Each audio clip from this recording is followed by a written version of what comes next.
Les Africains doivent-ils accepter le christianisme qui est la religion des colons? Suite au fait que dans la plupart de nos pays africains, le christianisme a été instrumentalisé par les colons pour adoucir la population africaine. Certaines personnes donc défendent que le christianisme aujourd'hui ne devrait pas être pratiqué par nous les Africains. Dans cette vidéo, je te donne 9 solides arguments pour déconstruire cette idée selon laquelle nous les Africains nous ne devrions pas suivre le christianisme parce que c'est prétendument la religion du Coran. L'Éthiopie qui n'a jamais été colonisée a un historique chrétien. Au IVe siècle après Jésus, bien avant même que l'Europe ne soit majoritairement chrétien, l'Éthiopie a adopté le christianisme comme religion de l'État. Le couteau, chacun l'utilise, chacun a le couteau chez lui. Il l'utilise pour couper ses légumes, pour couper son pain et tout. Mais des gens utilisent ce même couteau pour poignarder, pour tuer d'autres personnes, pour agresser des personnes en route et tout. Malgré le fait que ces gens utilisent le couteau comme ça, nous avons quand même la compréhension que le couteau n'est pas en soi une mauvaise chose. Ça dépend de comment est-ce qu'on l'utilise. C'est la même chose avec le rapport entre les colons et le christianisme. Donc, il y avait des débiteurs insolvables. Ça veut dire que tu es parti demander un prêt à quelqu'un, tu n'as pas pu payer. Tu dis, bon, je n'ai pas pu te payer, je ne pourrais pas te payer. Qu'est-ce que je peux donc faire? Je vais venir travailler comme ton esclave pendant un bon bout pour couvrir ma dette. Il y a le droit de refuge. Ça veut dire, un esclave peut se lever matin, il fuit. Donc, on dit les esclaves fugitifs ne doivent pas être rendus à leur maître, mais protégés. Tu peux trouver ça dans Deutéronome 25, verset 15 à 16. C'est que dans le Christ, il n'y a ni esclave ni libre. On peut voir ça dans Galates 3, verset 28, soulignant l'égalité fondamentale devant Dieu. Si on veut rejeter aujourd'hui le christianisme parce qu'il aurait été imposé par les colons, on doit aussi rejeter les larmes coloniales. Tout notre système politique là, c'est quoi? C'est le système des colons. Pourquoi on ne se demande pas de rejeter ça? Est-ce que vous envoyez les enfants à l'école alors que ce sont les colons qui ont amené ça? Vos ancêtres ne partaient pas à l'école. Le christianisme africain d'aujourd'hui, ce n'est pas une copie-collée de celui des colons. Il a été africanisé dans son expression, ses chants, ses prières, ses pratiques. Quelle est donc la moralité que ta religion africaine là t'impose à suivre? Parce que ce sont des personnes qui peuvent vivre sans foi ni loi. Ça veut dire aucune moralité, aucune restriction. Tout ce qui te passe par la tête que tu veux faire, tu fais seulement. Nous tous qui sont issus d'un techno de Noé, nous les Africains, nous descendons de Cham. Donc si tu es Africain, c'est soit tu descends de Pout, qui est le père des Libyens, soit tu descends de Mishraïm, qui est le père des Égyptiens, soit tu descends de Kouch, qui est le père des Égyptiens, ou tu descends de Canaan, qui est le père des Cananéens. Et vous savez tous que au début, ils occupaient le nord de l'Afrique. Donc, parce que tout le monde quittait du Moyen-Orient, ils occupaient le nord de l'Afrique. Et c'est avec des migrations et des chasseurs et tout qu'on a commencé à descendre pour commencer à occuper les territoires plus au sud de l'Afrique où nous sommes aujourd'hui. Donc, il faut bien connaître vos origines et arrêter de dire que vos ancêtres, ce sont les Kouch, ce sont les Mishraïm, ce sont les Pout. Avant même de vos ancêtres, vous avez eu aussi au Cameroun qui étaient des chasseurs. Donc, c'est pourquoi eux, ils adoraient le Dieu de la Bible. Et ce Dieu de la Bible-là, il nous a envoyé son Fils Jésus-Christ qui est venu mourir pour nos péchés. Mais avant de vous donner mes arguments, je vous refais un peu l'historique de la chose.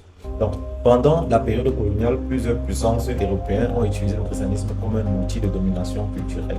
Et donc, les missionnaires accompagnaient souvent les colons et leur rôle était de convertir les populations locales, parfois en méprisant ou en effaçant les croyances traditionnelles africaines. Et ce processus a donc donné l'impression que le christianisme était intrinsèquement lié au colonialisme. De plus, certains colons ont déformé les enseignements chrétiens pour justifier l'esclavage et la soumission des Africains, ce qui a laissé des cicatrices profondes dans la mémoire collective. Cela a donc poussé certains Africains à rejeter le christianisme, le percevant comme une imposition étrangère et une forme d'asservissement spirituel. Cependant, cette vision ne tient pas compte de la riche histoire chrétienne de l'Afrique bien avant l'arrivée des colons et de la manière dont les Africains ont réinterprété et réapproprié le christianisme après la colonisation. Première déconstruction, le christianisme n'est pas né en Europe. Le christianisme est né au Moyen-Orient, dans une région même proche de l'Afrique. Jésus, par exemple, est né en Israël, dans une culture sémitique et non en Europe. Certaines premières églises même sont apparues en Afrique, avant même l'Europe, donc notamment en Égypte et en Éthiopie. Deuxième déconstruction, l'Afrique a une riche histoire chrétienne précoloniale. Ceux qui défendent beaucoup les valeurs africaines aiment beaucoup parler de l'Égypte, de l'Éthiopie. L'Éthiopie, qui n'a jamais été colonisée, a un historique chrétien. Au IVe siècle après Jésus, bien avant même que l'Europe ne soit majoritairement chrétienne, l'Éthiopie a adopté le christianisme comme religion de l'État. IVe siècle. Ça, c'est 2 siècles avant même la création de l'islam. L'Éthiopie avait déjà adopté le christianisme officiellement comme religion de l'État, IVe siècle. Celui que les catholiques appellent Saint Augustin, qui considère comme l'un des plus grands penseurs chrétiens, était d'origine berbère. Ça, c'est l'Afrique du Nord. Il y a eu l'église copte orthodoxe en Égypte, qui existait depuis les débuts du christianisme. Avant de passer à la troisième déconstruction, je t'invite réellement à suivre cette vidéo jusqu'à la fin. Parce qu'à la fin de la vidéo, je vais te démontrer comment nous, Africains noirs, nous avons des ancêtres communs, même avec des Juifs et des Hébreux. Troisième déconstruction. Le colonialisme a certes utilisé le christianisme, mais ne l'a pas inventé. C'était un emprunt. Les colons européens ont certes utilisé la religion comme un outil de contrôle, mais cela ne signifie pas que la foi chrétienne en soi est mauvaise ou qu'elle appartient exclusivement aux colons. Je vais prendre un exemple. Le couteau, chacun l'utilise. Chacun a le couteau chez lui. Il l'utilise pour couper ses légumes, pour couper son pain et tout. Mais des gens utilisent ce même couteau pour poignarder, pour tuer d'autres personnes, pour agresser des personnes en route et tout. Malgré le fait que ces gens utilisent le couteau comme ça, nous avons quand même la compréhension que le couteau n'est pas en soi une mauvaise chose. Ça dépend de comment est-ce qu'on l'utilise. C'est la même chose avec le rapport entre les colons et le christianisme. Donc, les colons, ils ont certes utilisé le christianisme à leur avantage, mais ça ne voudrait pas dire que le christianisme en soi est mauvais. Et en plus, de nombreux Africains, même à l'époque coloniale, qui avaient été convertis au christianisme, utilisaient encore ce même christianisme-là pour résister à la colonisation. Ça veut dire qu'ils tiraient des arguments de la Bible pour lutter contre les colons. Il y a un bon exemple, c'est Kimba Vita, une prophétesse chrétienne du Congo. Il faut aller regarder un peu sur elle. Quatrième déconstruction, le christianisme ne doit pas être défini par son usage abusif. L'usage du christianisme pour justifier l'esclavage ou le colonialisme est une déformation de l'enseignement de Jésus. Jésus lui-même a prêché l'amour, l'égalité, la liberté des opprimés. Maintenant, il faudrait comprendre également le contexte social. Notre définition aujourd'hui de l'esclavage ou d'un esclave est différent du contexte social de l'Ancien Testament, par exemple, dans la Bible. C'est pourquoi vous allez voir, l'enseignement de l'Ancien Testament sur l'esclavage va différer de l'enseignement du Nouveau Testament et de Jésus sur l'esclavage. Pourquoi? Parce que le contexte social est différent. Déjà, qui pouvait être un esclave? Le mot esclave avait un spectre plus large que de nos jours. Ça veut dire, même quelqu'un qui travaille pour toi, ton serviteur à la maison. Aujourd'hui, par exemple, on a des ouvriers qui travaillent pour nous, des ménagères et tout, pourrait être appelé esclave. Donc, quelqu'un qui travaille pour toi et qui a ta solde pourrait également être appelé ton esclave. Qui pouvait devenir esclave? Par exemple, il y avait des prisonniers de guerre. Dans le cadre des prisonniers de guerre, où est-ce que ces gens-là devaient vivre? Est-ce qu'on devait les laisser enfermer quelque part? Ou est-ce qu'il fallait les intégrer dans la société? Donc, dans ce contexte, il fallait les intégrer dans la société. Ils étaient intégrés dans la société en étant donc des esclaves des Hébreux, par exemple. Donc, des prisonniers de guerre, ils viennent là. Ils sont, au lieu d'être décimés et tués, au lieu d'être enfermés, on leur donnait des foyers chez les Hébreux où ils travaillaient. Et il y avait des règles qui régissaient la relation entre celui qui est avec l'esclave et l'esclave en question. Donc, il y avait des débiteurs insolvables. Ça veut dire que tu es parti demander un prêt à quelqu'un, tu n'as pas pu payer. Tu dis, bon, je n'ai pas pu te payer, je ne pourrais pas te payer. Qu'est-ce que je peux donc faire? Je vais venir travailler comme ton esclave pendant un bon bout pour couvrir ma dette. Il y avait également des esclaves volontaires. Tu es tellement pauvre, tu as faim, tu n'arrives pas à t'occuper de toi-même. Tu peux avoir quelqu'un qui a un peu de moyens, tu dis, prends-moi chez toi comme ton esclave. Je vais venir et tout. C'est un peu comme quelqu'un qui vient t'aider à la maison aujourd'hui. Et tu nourris la personne à lui jeter le couvert. Donc c'était la même chose. La personne esclave dans le contexte hébreu ne voudrait pas dire que tu es dans les champs de fouette. Donc ça veut dire c'est totalement différent de notre contexte sociétal aujourd'hui ou par rapport à ce que les Africains ont vécu. Donc l'Ancien Testament et Moïse, donc, se trouvant donc dans ce contexte social-là, il va sortir une réglementation. Ce n'est pas une approbation ou un encouragement. C'est une réglementation de comment est-ce qu'il faudrait traiter ces esclaves-là. Parce que ces esclaves existent. Il n'est pas en train de dire allez prendre les esclaves. Ils sont une réglementation pour ne pas abuser de ces personnes-là. On a vu comment quelqu'un devient esclave. Il peut décider de lui-même, je vais être esclave parce qu'il ne m'en sort pas. Donc maintenant, une fois qu'il est déjà esclave, il faut une réglementation pour bien être traité.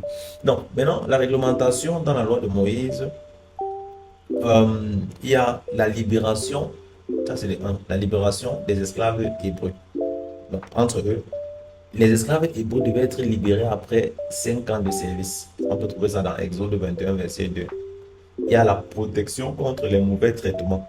On dit, si un maître blessait gravement un esclave, celui-ci devrait être libéré. Donc, automatiquement, si tu es parti taper ton esclave, tu l'as blessé, tu dois le libérer. La loi de Moïse te donne de libérer ton esclave. Ça, c'est Exode 21, verset 26 à 27. Il y a le droit de refuge. Ça veut dire, un esclave peut se lever un matin, il fuit. Donc, on dit les esclaves fugitifs ne doivent pas être rendus à leur maître, mais protégés. Tu peux trouver ça dans Deutéronome 25, verset 15 à 16. Donc, là, il y avait cette loi-ci. Et lorsque tu vois cette loi, on n'est pas en train de dire allez prendre les esclaves. On est en train de dire que non. Vous avez les esclaves, voici comment vous devez traiter vos esclaves pour ne pas abuser de votre autorité sur eux. Pour ce qui est du Nouveau Testament, le contexte était différent, mais pas trop éloigné, parce que Jésus et les apôtres vivaient dans l'Empire romain, où l'esclavage était omniprésent. Donc, plutôt que de prêcher l'abolition immédiate, les textes du Nouveau Testament mettent l'accent sur des principes spirituels et ethniques. Par exemple, un principe qui est prêché dans le Nouveau Testament, c'est l'égalité spirituelle. Pour affirmer que dans le Christ, il n'y a ni esclave ni libre. Vous pouvez voir ça dans Galates 3, verset 28, soulignant l'égalité fondamentale devant Dieu. Donc, encouragement à bien traiter les esclaves. Dans la lettre à Philémon, Paul demande à ce que l'esclave Onésime soit traité comme un frère en Christ. Ça, c'est Philémon 1, verset 16. Donc, parce que les esclaves existent même au temps des Romains. Donc, mais il demande que cet esclave-là soit traité comme un frère en Christ et non comme un esclave. Le troisième point, c'est quoi? C'est soumission, non l'amour. Non, c'est un passage comme Ephésiens 6, verset 5 à 9, appelle les esclaves et les maîtres à agir avec respect et justice. Ça veut dire qu'ils sont déjà là-bas. Il y a des maîtres qui ont des esclaves. On demande d'agir avec respect et justice. Cinquième déconstruction, les colons ont aussi imposé d'autres systèmes. N'oublions jamais ça. Si on veut rejeter aujourd'hui le christianisme parce qu'il aurait été imposé par les colons, on doit aussi rejeter les langues coloniales. Le français qu'on parle là, on est en train de s'exprimer en français. L'anglais, on doit rejeter également parce que ça a été imposé par les colons. Les systèmes politiques, tout notre système politique là, c'est quoi? C'est le système des colons. Pourquoi on ne se demande pas de rejeter ça? Le système académique, c'est quoi? C'est le système des colons. Pourquoi est-ce que vous envoyez les enfants à l'école alors que ce sont les colons qui ont amené ça? Vos ancêtres ne partaient pas à l'école. Vos ancêtres camerounais, parce que je ne parle pas des ancêtres noirs, mais vos ancêtres camerounais ne partaient pas à l'école. Donc, tous ces systèmes-là, tous les autres systèmes qui ont aussi été instaurés par le colon, il faudrait donc rejeter également. S'il faut rejeter le christianisme parce qu'il était introduit dans certains pays africains par le colon. Mais ce qu'il faut comprendre, c'est que ce n'est pas l'origine qui détermine la valeur de quelque chose, mais son impact et sa signification pour les individus et les communautés d'aujourd'hui. Sixième déconstruction, une foi authentique africaine. Si vous observez bien, le christianisme africain d'aujourd'hui, ce n'est pas une copie-collée de celui des colons. Il a été africanisé dans son expression, ses chants, ses prières, ses pratiques. Lorsque vous assistez à un culte africain, peu importe l'église même, c'est différent de comment ça se passe chez les colons. Est-ce que vous savez que même aux États-Unis, il y a même l'église des Noirs? Il y a l'église des Noirs, ce n'est pas forcément parce qu'on met les Noirs à côté, mais parce que les Noirs n'adorent pas de la même manière que les Blancs. Donc, même l'essence même de la foi chrétienne africaine aujourd'hui diffère de loin de celle des colons. Septième déconstruction, rejeter le christianisme aujourd'hui, c'est un piège colonial inversé. Ça prouve que les colons ont toujours l'emprise même sur ton choix. Parce que si on rejette le christianisme seulement parce que ce sont les colons qui sont venus avec dans notre pays, ça veut dire aujourd'hui même ce qui pourrait être bien pour nous, on n'arrive pas à l'accepter parce que les colons ont utilisé ça contre nous. Ça prouve que de manière inverse, les colons ont toujours l'emprise sur nous. Donc rejeter le christianisme sous prétexte qu'il viendrait des colons pourrait paradoxalement être une forme de contrôle mental. Car cela continue à définir notre spiritualité en fonction des actions des colons. Ça veut dire notre spiritualité maintenant, c'est en fonction des actions des colons. Vu que les colons ont utilisé le christianisme, on ne doit pas être chrétien. C'est ce qu'il faudrait également déconstruire. Huitième déconstruction, c'est l'échappatoire face à la morale et la discipline. Et je pense que c'est même ce point même qui touche beaucoup de personnes aujourd'hui qui prétendent qu'il faudrait rentrer à nos racines. Parce que lorsque tu regardes l'africanisme aujourd'hui et les religions africaines, il n'y a pas ce manuel donc de la ligne de conduite pour te dire que toi tu ne dois pas aller comme ça, tu ne dois pas agir comme ça, tu ne dois pas faire ceci, tu ne dois pas commettre l'adultère, tu ne dois pas commettre la fornication, tu ne dois pas être un ivrogne, tu ne dois pas... Tu vois, il n'y a pas cette ligne de conduite là morale dans notre religion notre soi-disant religion africaine. C'est ce qui pousse dans certaines personnes à se dire que non, laissons les tuer les blancs. Restons cherchons nos racines. Mais quelle est donc la moralité que ta religion africaine là t'impose à suivre? Parce que ce sont des personnes qui peuvent vivre sans foi ni loi. Ça veut dire aucune moralité, aucune restriction. Tout ce qui te passe par la tête que tu veux faire, tu fais seulement. Aucune restriction. Le neuvième et dernier point, c'est l'origine commune. Plusieurs personnes ne savent même pas que ce soit les Juifs et les Arabes, que ce soit les Européens, que ce soit les Noirs africains, nous sommes tous descendants d'un homme qui adorait le Dieu de la Bible. Il s'appelle Noé. Parce que selon la Bible, au temps de Noé, il y a eu un déluge dont toute la terre a été détruite. Donc, c'est Noé, seul, avec ses trois fils et sa femme, les femmes de ses trois fils, ils étaient à 8, c'est eux qui ont repeuplé toute la terre. Donc, nous sommes tous descendants d'un des fils de Noé. Maintenant, le premier fils de Japheth, c'est le père des Européens, de la race blanche. C'est lui qui est le père de la race blanche. Le deuxième fils, qui est Sem, qui a été l'héritier de la promesse de Dieu à Noé, c'est le père des Juifs et des Arabes, donc le père des Hébreux également. Donc Héber est de son descendance, c'est lui qui est le père des Hébreux. Donc c'est le père de tous ces gens-là. Et on les appelle les Sémites. C'est pourquoi lorsque vous attaquez aux Juifs, par exemple, on dit que vous êtes anti-Sémites. Donc parce que ce sont eux, les enfants des Sem, ce sont les Sémites. Maintenant, nous les Africains noirs, nous avons Cham, qui est le troisième fils de Noé. C'est le père de tous les Africains noirs. Cham a eu donc 4 fils. Il a eu Mishraïm, qui est le père des Égyptiens. Il a eu Pout, qui est le père des Libyens. Il a eu Kushk, qui est le père des Éthiopiens. Et il a eu Canaan, qui est le père des Cananéens. Donc, voilà donc nous les Noirs, voilà là où nous découlons. Donc, lorsque vous allez me parler de mes origines, il faut suivre le Dieu de tes origines. Mais le Dieu de Mishraïm, le Dieu de Cush, le Dieu de Pout et le Dieu de notre plus grand ancêtre Cham, c'est également le Dieu de Noé, qui est le Dieu de la Bible, qui est le Seigneur Yahweh et qui nous a envoyé son fils mourir pour nos péchés. Cush, le père des Éthiopiens, il a eu dans sa descendance un fils qu'il appelait Saba. Et si vous regardez Saba, vous allez voir au temps de Salomon, bien après, il y avait une reine de Saba. La reine de Saba, c'était une reine éthiopienne. Elle était dans le royaume de Saba, en Éthiopie, et elle est allée voir Salomon. Donc, on connaît qui découle de qui. Parce qu'il y a, historiquement, on trace ces lignées des personnes-là. Donc, nous tous qui sont ici sur Terre, nous découlons de Noé. Nous, les Africains noirs, nous descendons de Cham. Donc, si tu es Africain noir, c'est soit tu descends de Pout, qui est le père des Libyens, soit tu descends de Mishraïm, qui est le père des Égyptiens, soit tu descends de Kushk, qui est le père des Égyptiens, ou tu descends de Canaan, qui est le père des Cananéens. Et vous savez tous que au début, ils occupaient le nord de l'Afrique.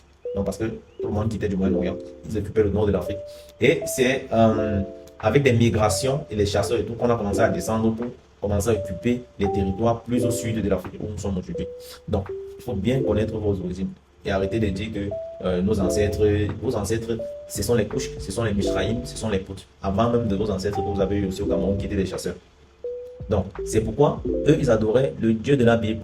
Et ce Dieu de la Bible-là, il nous a envoyé son fils Jésus-Christ qui est venu mourir pour nos péchés. D'où la religion du christianisme qui est venue à nous. Que ce soit les colons qui exploitaient cette religion pour nous l'introduire, c'était toujours dans le plan de ce Dieu-là, pour que la religion arrive à nous. Et sache que ce n'est pas avec tous les Noirs. Ce ne sont pas tous les Noirs qui ont connu la religion chrétienne, parce que certains autres Noirs étaient déjà dans cette religion chrétienne même avant l'arrivée des colons.